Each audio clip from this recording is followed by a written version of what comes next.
ভারতে বসে দেশকে অশান্ত করার পায়তারা করছে শেখ হাসিনা, বললেন মিল্লাত। কুয়াশায় সাল চুইয়ে পানি, আর কত হয়রানি আছে সমাধান। বসত ঘরে লাগাও আনোয়ার শীট, সারা ঘর থাকে শুকনা, সর্দি কাশিও থাকে দূরে। আনোয়ার শীট। বিএনপির কেন্দ্রীয় নেতা এম রশিদুজ্জামান মিল্লাত বলেছেন, প্রয়াত শেখ মুজিব ও তার কন্যা শেখ হাসিনার জন্য আমরা স্বাধীনতা ভোগ করতে পারি নাই। শেখ হাসিনা গত 15 বছরে রাষ্ট্র কাঠামো ভেঙে দিয়েছে। হত্যা, গুম, খুন, রাহাজানি ও লুটপাট করে এখন ভারতে গিয়ে আবারও ষড়যন্ত্র করছে আমাদের দেশকে অশান্ত করার জন্য।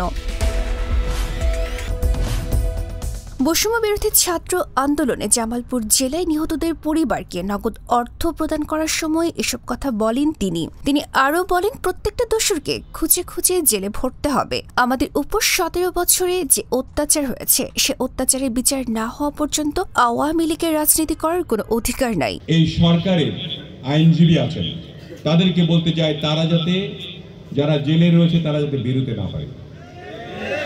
প্রয়োজনে প্রত্যেকটি দোষরকে পুলিশ বাহিনীকে বলতে চাই, খুঁজে খুঁজে ধরে ধরে জেলে পড়তে হবে তাদেরকে। আমাদের উপরে 17 বছরে যে অত্যাচার চলছে, এই অত্যাচারের বিচার আমাদের না করা পর্যন্ত এই আওয়ামী লীগ এবং তার দোষরদের কোনো রাজনৈতিক অধিকার করার কোনো অধিকার এখানে নাই। আমরা রাজনীতি করতে দিব না। আপনারা কি একমত রয়েছেন এতে?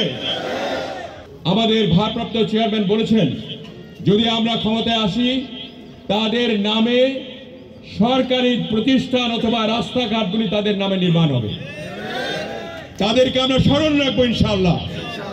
আমরা ইউনূস সরকারকে বলতে চাই যে আপনার অন্তরে, আপনার ভিতরে, আপনার উপদেষ্টার মধ্যে যারা দূষণ রয়েছে তাদেরকে বের করুন, এবং আওয়ামী লীগের সঙ্গে যাদের আঘাত রয়েছে, ফ্যাসিস্টদের সঙ্গে আঘাত রয়েছে, তাদেরকে ধরে ধরে এখনই জেলে পড়ে দেন, যাতে করে আর কোনোদিন এই দেশে এই ফ্যাসিবাদের উৎপত্তি না হয় এবং ফ্যাসিবাদ যাতে মাথা চাড়া দিয়ে না উঠতে পারে। আমরা চাই এই জামালপুর শান্ত থাকবে, এইভাবে 64 ডিস্ট্রিক্টে শান্ত থাকবে, এবং আমাদের ভারপ্রাপ্ত চেয়ারম্যান জনাব তারেক রহমানের নেতৃত্বে আমরা সংগঠিত হয়ে একটি সুন্দর বাংলাদেশ দেখতে পাবো, এবং এই বাংলাদেশের মধ্যে কোনো রকমের ভেদাভেদ থাকবে না, বৈষম্য থাকবে না। ঐক্যমত ভুলে গিয়ে সকলেই আমরা ঐক্যের ডাক দিয়ে একসঙ্গে কাজ করব, এই হোক আজকের আমাদের অঙ্গীকার।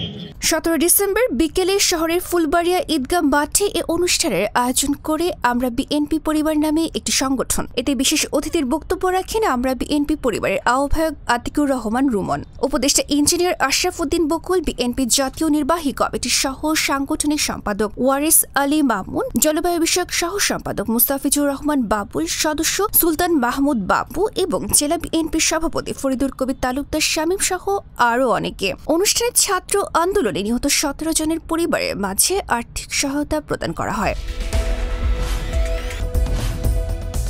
জামালপুর থেকে রবিউল ইসলাম লায়ন, গণমানুষের আওয়াজ।